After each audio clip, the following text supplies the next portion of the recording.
Hello and welcome to the second keynote of our symposium, Speculative Futures, Are We Burning Our Past?, organized by the Department of Fine Arts of the University of Fine Arts here in Zurich. And I'm very happy to welcome Ursula Biemann. I'm just going to give a very short introduction. I think she's already very well known. Ursula Biemann is an artist, author, and video essayist. Her artistic practice is strongly research-oriented and involves fieldwork in remote locations where she investigates climate change and the ecologies of oil, ice, and water. Biemann's pluralistic practice spans a range of media, including experimental video, interview, text, photography, cartography, and materials which converge in highly formalized spatial installations.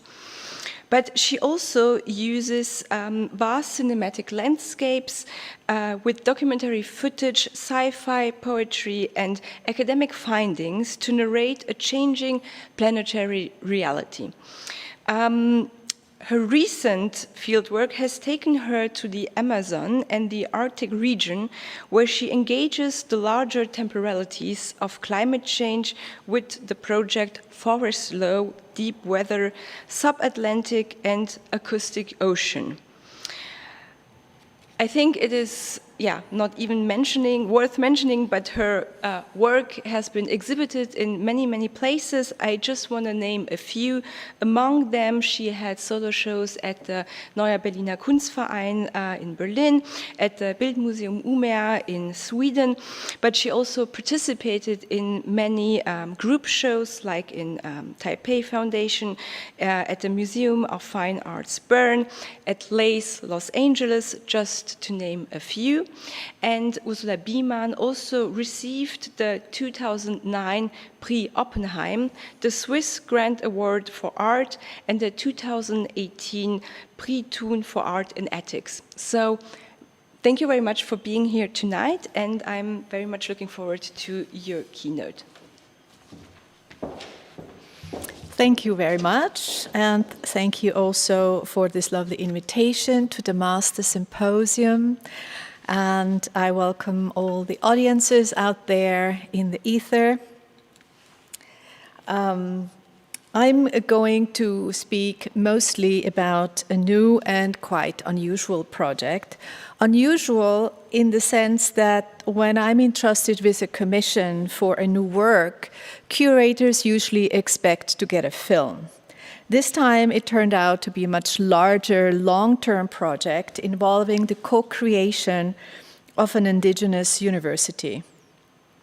Since I came back from my Pan-Amazonic field trip in the south of Colombia in the summer of 2018, this new endeavor has captured my full attention and imagination.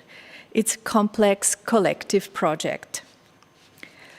But let me start by giving you a bit of context by drawing some connections to elements in previous video works that directly relate to this new venture.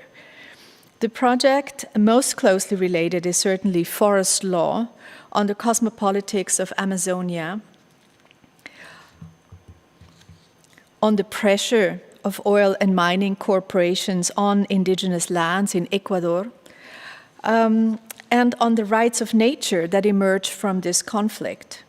It's a legal, philosophical reading of this particular moment in history that also sees an international indigenous movement on the rise. The title refers to a series of groundbreaking court cases unfolding in Ecuador, where the forest itself is a key protagonist. In this collaboration with Brazilian architect Paulo Tavares, the forest is not addressed as a biological entity only. We also speak about the scientific forest, the juridical forest, the forensic forest, the scientific forest, the cosmopolitical forest, the forest as a living, thinking entity. Also to clearly dissociate ourselves from the idea of the law of the jungle. The forest occupies a very particular place in law. In the beginning of lawmaking, only cultivated land was subjected to law, whereas the forest was considered the lawless zone. We know this from Robin Hood, right? In this mindset, only land that was cultivated and whose ecology had already been destroyed was of legal significance. This had far-reaching consequences for our contemporary juridical relationship with the natural world, which is primarily based on property rights, whereas in the indigenous ethic codes, any activity that harms the ability of ecosystems to thrive and restore themselves is in legal violation of nature's law, of nature's rights. So shortly after releasing Forest Law, it was installed at the Museum of Art in Bogota as part of a larger exhibition called The Cosmopolitical Forest. This exhibition brought contemporary art, indigenous politics, and non-human epistemologies together in a very powerful and inspiring way. Epistemology is a word I will be using repetitively in this talk. It refers to the production of knowledge, what knowledge we produce, and how we produce it. This is obviously a central question for a university project, but it also has been important in my artistic practice for quite some time.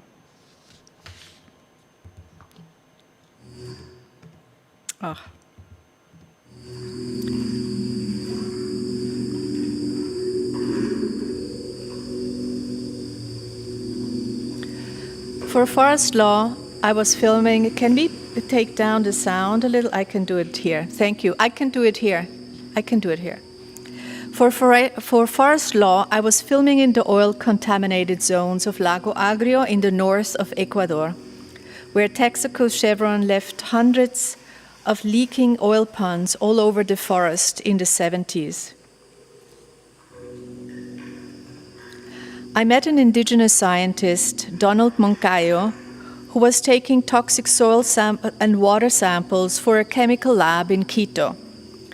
When international journalists visit Lago Agrio to report on the contamination case, Moncayo takes them to the devastated sites and, dressed in a white protective suit, makes a forensic performance so they would have something explicit to film.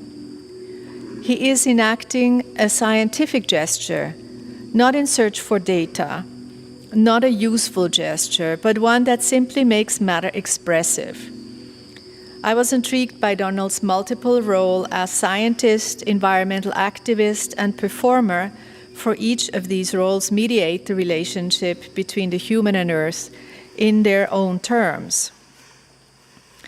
We have to move away from the digger, which is an accurate code for what the collective imaginary brought forth in the last 200 years and of resource extraction.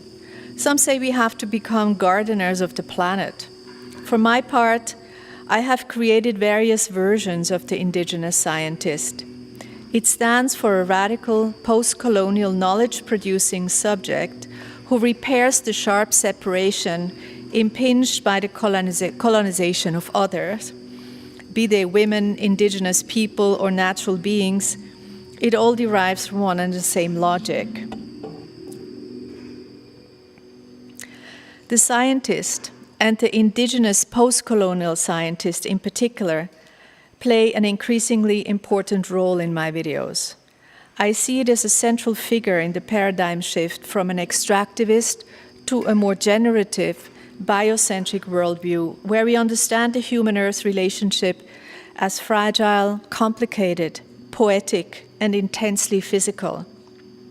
I have been thinking what the role of art can be in this paradigm shift, apart from generally highlighting the role of art in mediating in environmental knowledge.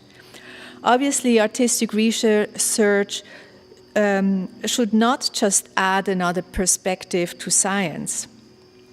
Rather, it should help to challenge the separation of these forms, of these distinct forms of knowledge.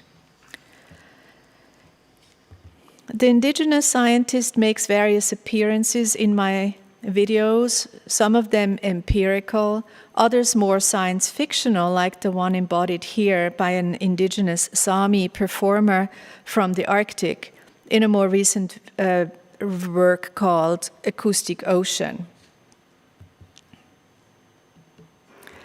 She is enacting a marine biologist who enters in communication with the submarine living world through a range of sensorial technologies such as hydrophones, parabolic microphones, and a kind of interspecies sound mixing desk.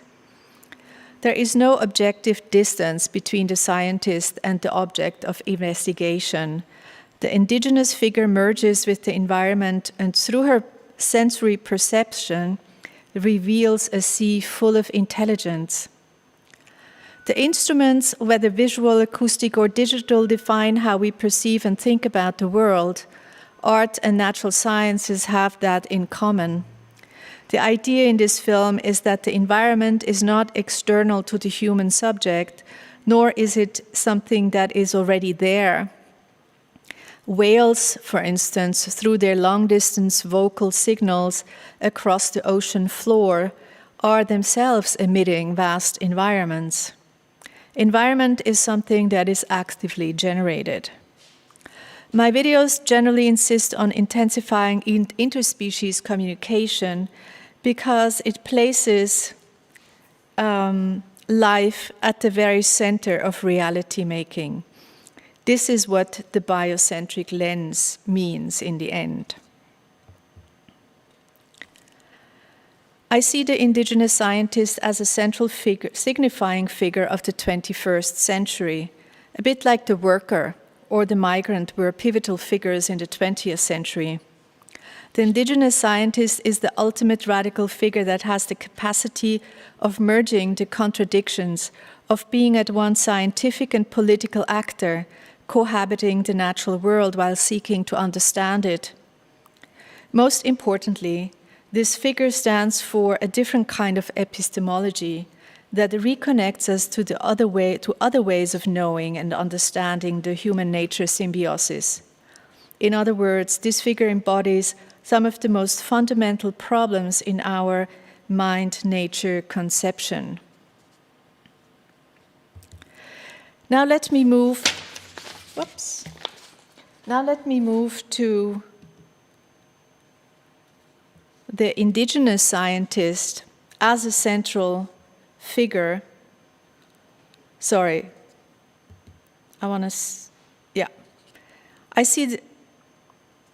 Now let's move to the indigenous university in the Amazonian south of Colombia.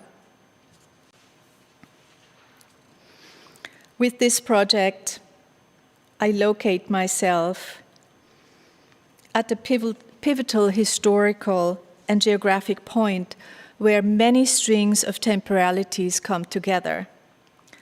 One of these timelines precisely has to do with the rise of modern Western thinking, when the relationship with nature was taken out of the public sphere and delegated to the natural sciences, where it was denied any sort of political agency. This moment coincides with the timeline that tells the story of the first European botanists making contact with the exceptional biodiversity of the tropical forests in South America and Colombia in particular, which became a major driver for the advancement of natural science in Western universities.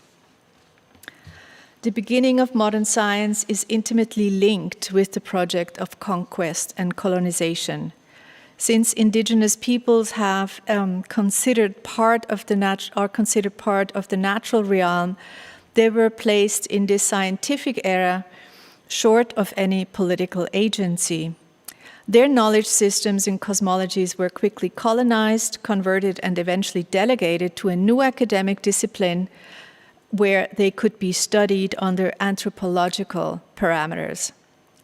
This means that indigenous people are put in a particularly vulnerable place, not only by colonization, but also by the premise of modern science and teaching.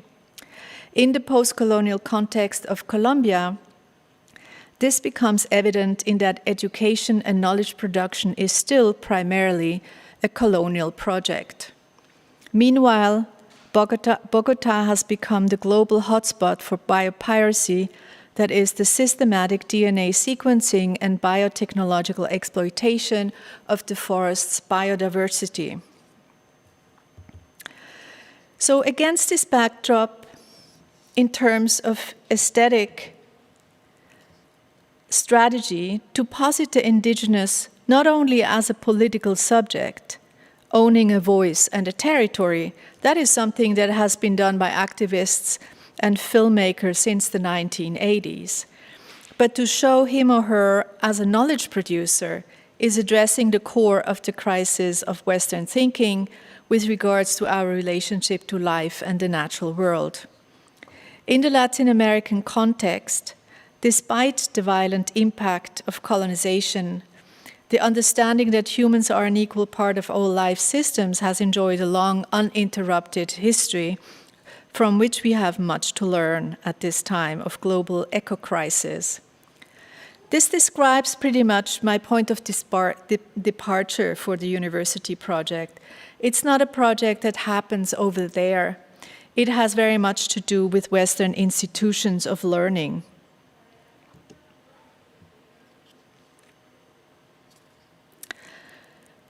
For indigenous people in the Amazon, life is at the center of what constitutes reality. A vital force and spiritual energy permeate all that exists, both visible and invisible entities, endowing them with awareness and meaning. The human mind spirit is in constant communication with these forces, and so are the plant spirits and the animal spirits. There is an innate intelligence in nature down to the molecular level. The Amazonian people have spent millennia getting to know their living forests with whom they have co-evolved. The accumulated knowledge about these ecologies, as diverse as the forest itself, is part of the biological evolution. Together, they form a biosemiotic unity. This new university is based in this biocultural paradigm, the nature-culture continuum, recognizing that nature and culture form inseparable ecological relationships.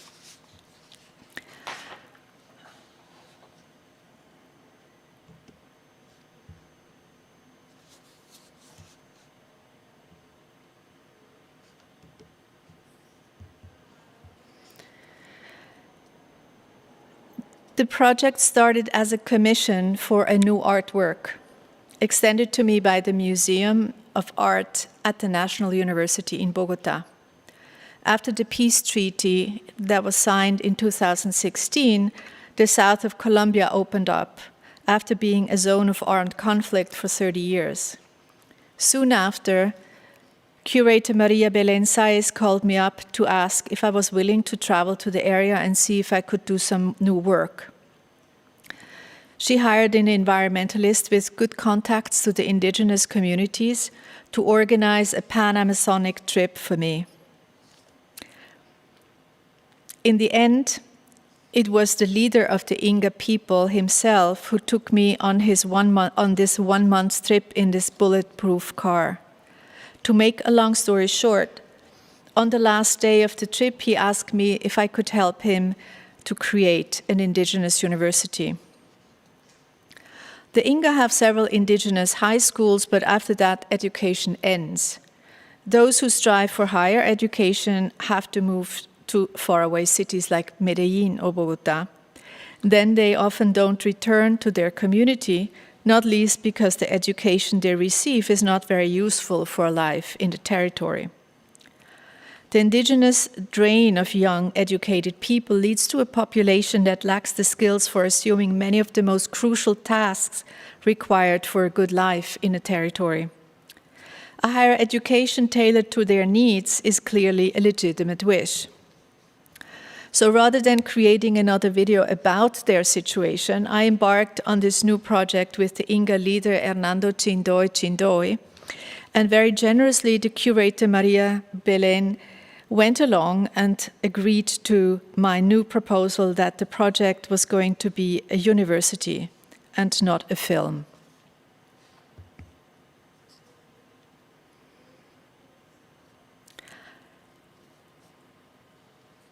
My plan was to simultaneously advance on two fronts. First, it seemed useful to support them by forging partnerships and by providing architectural plans that seemed at least vaguely related to my professional skills and network. I set up a collaboration between the architecture studio of Anne Lacaton at ETH from Lacaton Vassal and with partner institutions in Bogota, the Javeriana University. That's the territory there. So starting in the fall of 2019, we ran a 2-semester design studio with a field trip to the territory and are now compiling all the cartographies, territorial analysis, and design projects by the students in a book that we can hand over to the INGA as a collection of ideas that could inspire their own planning. Conceptually, the INGA conceive of the university as a composition that spreads across the entire territory. Abstraction makes little sense to them because knowledge is meaningful only in relation to the specific sites where it can be produced. The forest, the Chagra research gardens, the rivers, the Paramo, these amazing high moor ecologies. Likewise, territory is not a geometric space. It emerges from space-making practices and is alive. A university structure would have to take all of these factors into consideration. The other thing we began to understand when traveling through the field is that the territory is under a lot of pressure by state interests who see this region as empty and unproductive. Cattle farms and oil extraction grabs more and more land, pushing the indigenous further away from the good fertile land.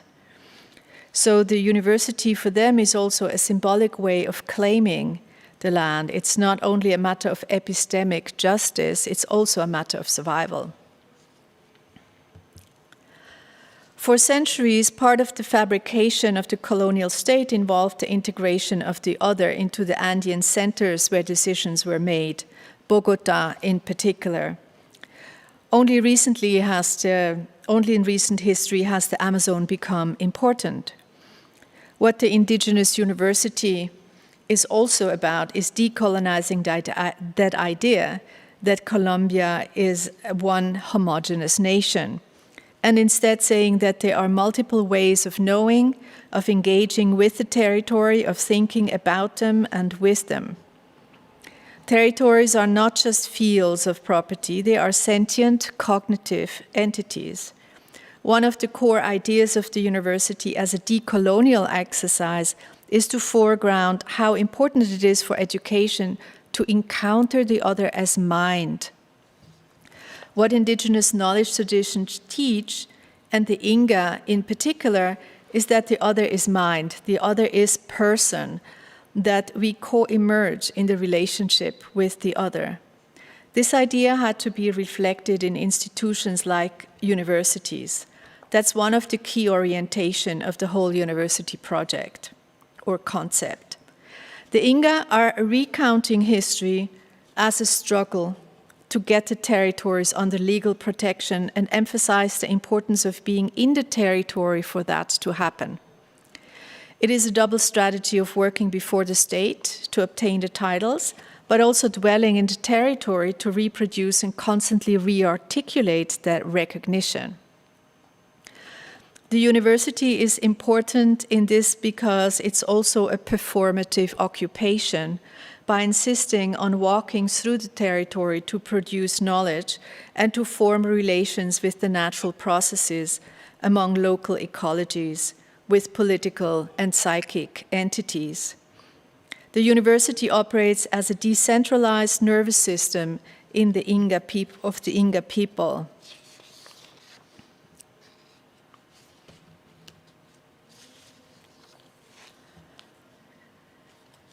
The preservation of ancestral knowledge of the local ecologies is vital for the subsistence of the forest and the communities who inhabit them. The shamans spend many years learning from and with the plants before they become masters, because the learning is also a form of healing, which takes a lot of time. The learning with plants teaches to heal the territory. We can think of the university as a healing practice for the territory that has been injured by colonial intervention, by extractivist projects, by epistemological occupation.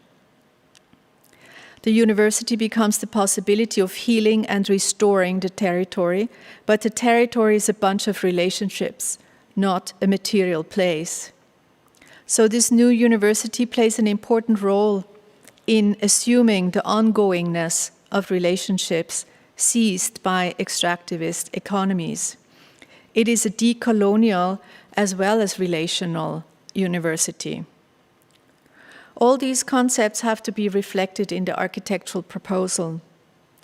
To assure a continuity, together with Milica Topalovic at the ETH Architecture Department, we are creating a small research group with a couple of postdocs focusing on territorial research and design, forest epistemologies, and architectural infrastructures in these particular territorial and climate conditions. The other part of conceptualizing the university relates to the content, the educational program, the pedagogic methodologies, the philosophy and the identity of the university. To make some progress there, together with Chindoi, I organized a kickoff meeting in the territory in Mocoa, which is the capital of Putumayo.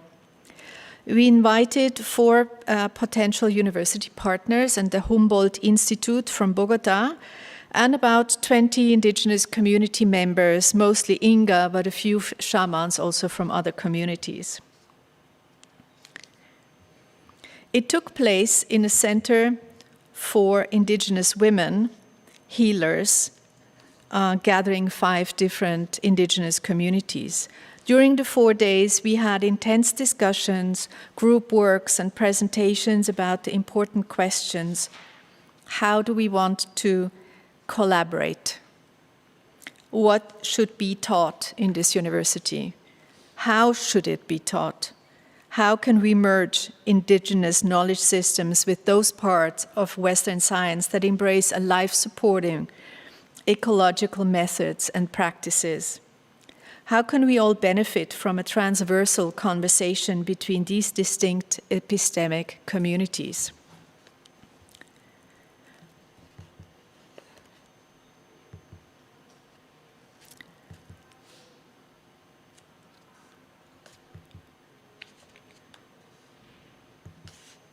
So these Mocoa meetings were filmed by a professional team, and I have edited a total of 160 videos.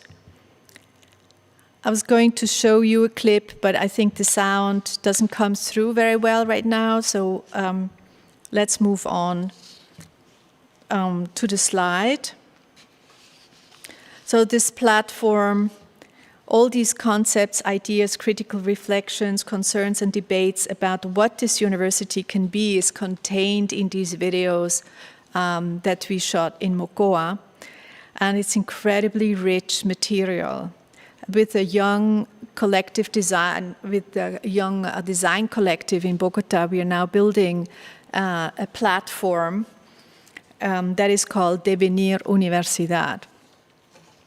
Devenir Universidad follows the process of an Amazonic territory becoming university.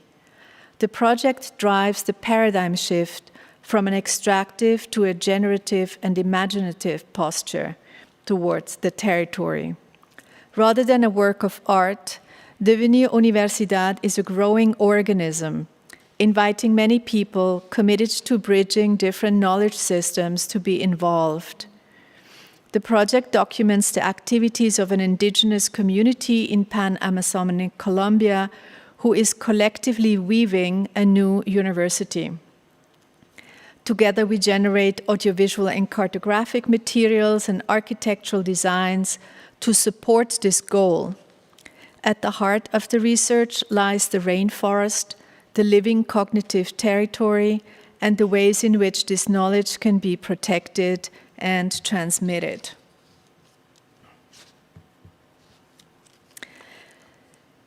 This platform called Devenir University is not the website for the university. It documents the process of becoming a university, and that which is becoming university is not the indigenous people, but the territory per se, the totality of relationships, all cultural, ecological, psychic, political, and cosmological relationships that constitute this living territory.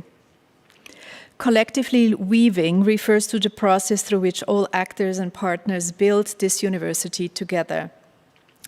It is an indigenous-led project, and the methodology of creating it should also approach an indigenous one. This section will contain all the workshops held in the territory in which we conceptualize and develop the project. The kickoff meeting in Montreal is the first one.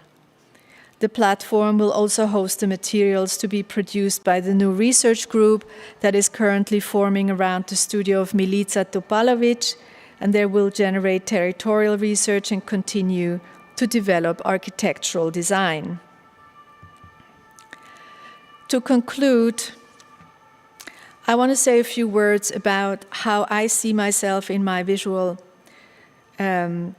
practice transforming in and through my development in this project. Excuse me. The images I make in this context work differently from my artistic practice up until now. But how do they function in this project? As a result of colonization and the armed conflict, the indigenous people is fragmented, dispersed across the country. This makes communication difficult. It's hard to keep everyone on the same page. And a lack of information generates misunderstanding, or worse, exclusion. The platform Devenir University is a way of letting everyone in on the conversation, include everyone, letting everyone know about the current state of the affairs. In other words, it creates transparency of the process. Hey.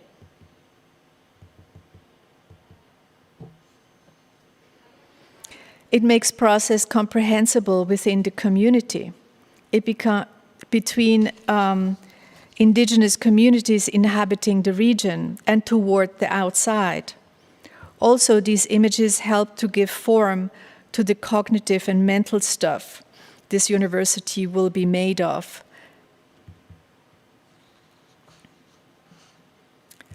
They actively help re-articulating the community by reassembling their cultural identity. A few years ago, they just considered themselves campesinos, peasants, often bearing adopted Spanish names. With the conscious choice to relink to older traditions, they took up their indigenous names again and remembered their cosmology. The story of the Inga reflects a larger movement that has gathered momentum in the 1980s and 1990s across Latin America and in the global arena, where the new vocal public persona and globalizing voice of the indigenous made itself heard. It's not returning to some historical version of indigenous identity. This movement seeks a contemporary edition of what it means to be indigenous in the 21st century, as James Clifford explained so well in his book. The rising indigenous and their self-defined knowledge is a historical moment in the making. As always, to achieve sovereignty of signification over themselves and their way of being is a major purpose of such a project. Of course, I have asked myself what my role and contribution could be. in this project, and the answer have been multiple and shifting over time. A fact is that this art and media project accompanies and gives impulses, aesthetic and conceptual impulses, to the indigenous-led university project. It translates the issues and concepts for intercultural communication. It's a mediator and connector for international partnerships and participation. I have been thinking for quite some time how my image-making practice could be more directly agential and generative, rather than representing already existing things. And I think I'm now involved in a project that does exactly that. Eventually there will be an exhibition held in Bogota at the museum, and I'm sure in many other places in Europe and across the Americas, that give insight into this complex process and help forge new relationships with allies in different parts of the world. Thank you very much. So let's move on to a few questions and a short conversation before we wrap up. Well, thank you very much, Ursula, for this talk, this presentation. And yeah, I should keep a little bit of a distance. Yes. Okay. So, thank you very much for presenting this new work of yours. And I think I would like very much to take up what you actually said at the end. So this question you had yourself about the standpoint of your images, how you could actually change to not be only, let's say, in a kind of presentational mode. And I was very intrigued also by the title you gave to the project, but also you said it's a kind of platform. Yes, so Devenir University. I was wondering if you could maybe elaborate a little bit more on it, because it of course made me think of philosophical concepts, just to name maybe Gilles Deleuze, and of course this idea of something in the becoming, a process, making, producing. I think it might be also very interesting in relation to what you said before, this question of the epistemology, the knowledge production. So yeah, I was wondering if you could maybe say a little bit more on this title and the project, Devenir University. I don't remember exactly when that title appeared out of nowhere. Suddenly it was there. I mean, the epistemology question is really that which got me very interested from the beginning in the idea of co-creating a university that would be a dialogue and a bridging, an attempt of bridging these very different knowledge systems. I don't think I would have been interested in a development project. You know, it just seemed to connect so strongly to what I've been thinking about before, about the indigenous scientist, about knowledge production in the post-colonial era, and so on, epistemic justice. These were things I've been thinking about for a long time. And then, not a frustration, but I thought, well, making these videos is a really interesting occupation. I get to know a lot of different locations with their very specific micropolitics. But is that going to be everything I'm all going to be doing for the rest of my life? You know, and that's when this project was proposed to me, because it was not like an artist goes to the field and wants to realize some kind of art concept that they had in mind, but really he came to me and said, can you help us with this? And so it was really a process where I felt I was involved in it from the very, very beginning. Although later in the Mocoa meetings, it became clear that some indigenous groups among the Inga have already been thinking about the university for some time, not in this concrete way. But now with the peace process, even though the region is not exactly very peaceful yet, but a new possibility emerged that made this even a possibility. So yeah, I mean, the whole thing is about becoming university. For a long time, I thought it was the Inga community becoming university, you know, until I realized, no, it's the territory itself, because all these territorial relations is what makes this living condition there possible for indigenous people, and of which they are a part. So it became a broader concept of that is more connected to the rights of nature and the intelligence of nature and all these things that are happening in these forests. So I think my second question would actually go in this direction when you said that it's the territory, the forest, that somehow becomes the university. I was actually wondering during your talk if you could maybe elaborate a little bit more on the relation of the forest, which you described as this living, thinking entity, and the post-colonial indigenous scientist, which you also stressed to be like the ultimate figure of the 21st century. So I was just wondering, what would be the relation or connection between those, let's say, two entities, and how do you think they will function in this becoming university? Ooh, that's a big question. Yes, that's not so easy to answer right off the cuff like that. I mean, speaking with various characters there, some of the shamans also, they speak about the forest being their library.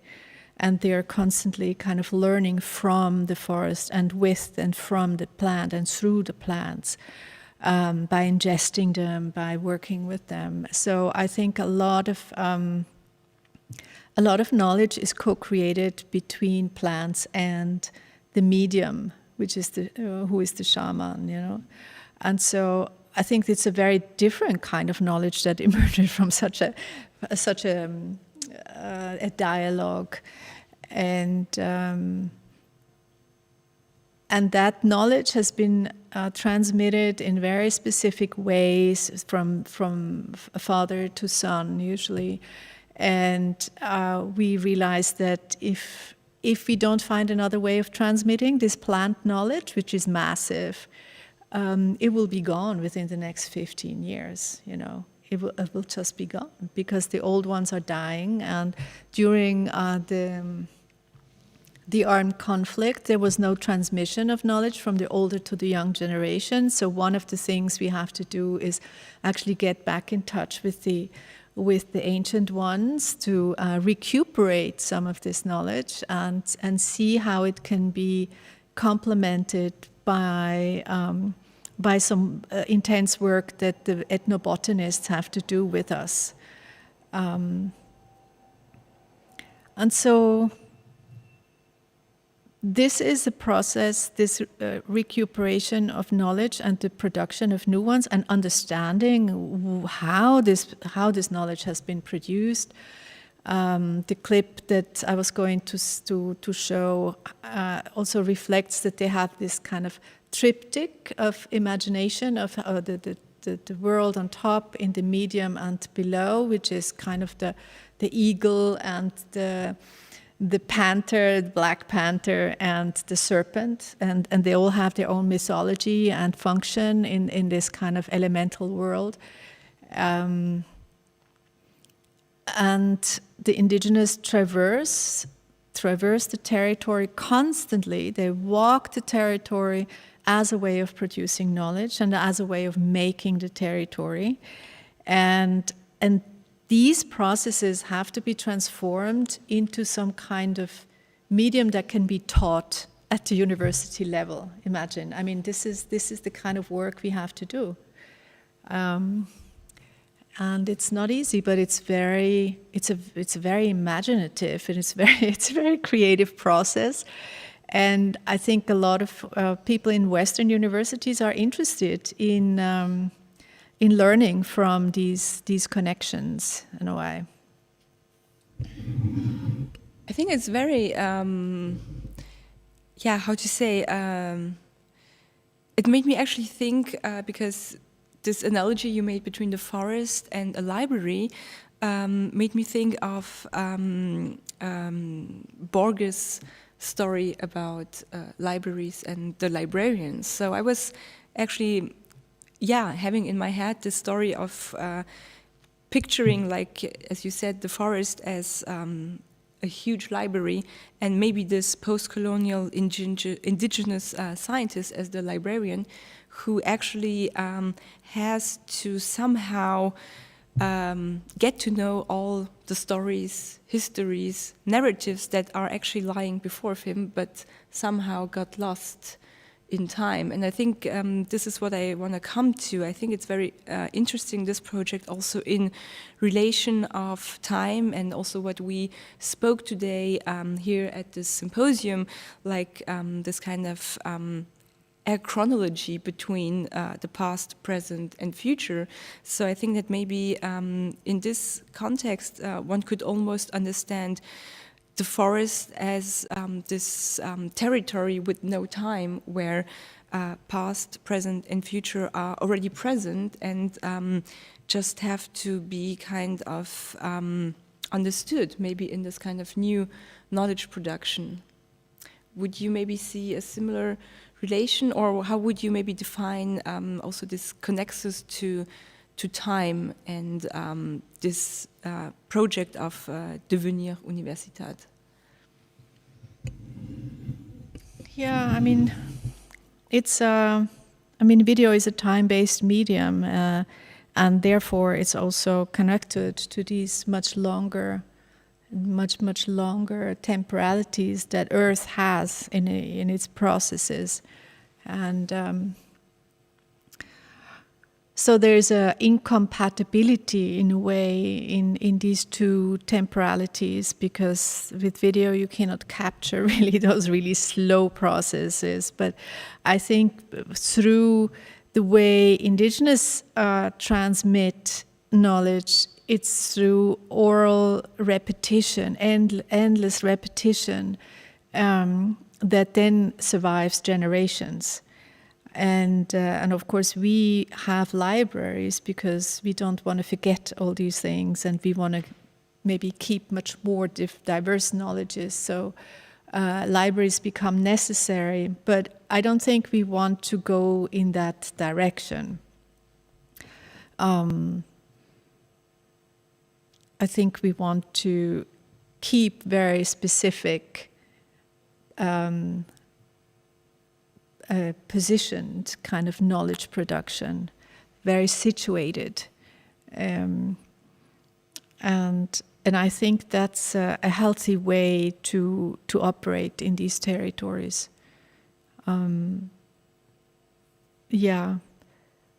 don't know what interesting time-related discussion you've had. You seem to suggest that you had that, which I wasn't able to follow, of course. So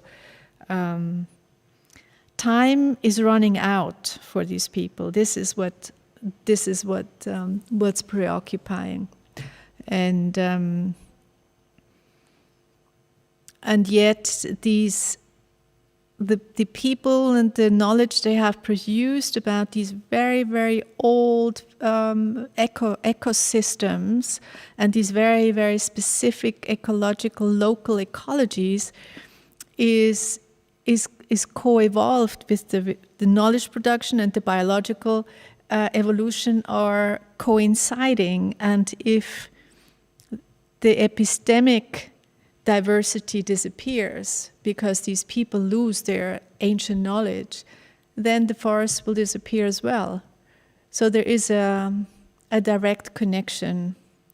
And I think the United Nations has understood this in 1991 with their convention, because they realized two things will be endangered due to globalization. In 1991, they created this convention that said indigenous people and biodiversity is going to be in danger. We both need to protect those, and I think that's an important insight. No, is that knowledge is a material, has a material existence on this planet, and I think we have to deal with it in that way, and not just as a resource to be exploited. And maybe as a last question, could you maybe say a little bit more about what the next steps of this Devenir Universitat are going to be, or of the platform you mentioned, and of course your specific involvement in it? Yeah, so I started to see the project as an organism, as a living organism, as I read the introduction paragraph to this website, and I'm just one part of this. You know, I don't feel I'm in control or I'm directing, but I'm mediating and I'm, moving a bit in this direction and get new partnerships and so on. So my function in there is quite loose. And yeah, I think I'm curious to see if we can actually go to the territory again next spring, because all of this year it wasn't possible. And unless we can actually go and see the sites and visit the people and have long meetings with them, it's very hard to advance. Although we are in almost daily connection, in terms of Zoom and WhatsApp and so on. So that is one thing that we want to advance the program and the identity concept for this university, but also go in the field and move on with the architectural plans. Both these things should happen in spring. And I think it looks good. I think we're moving finally. Yeah.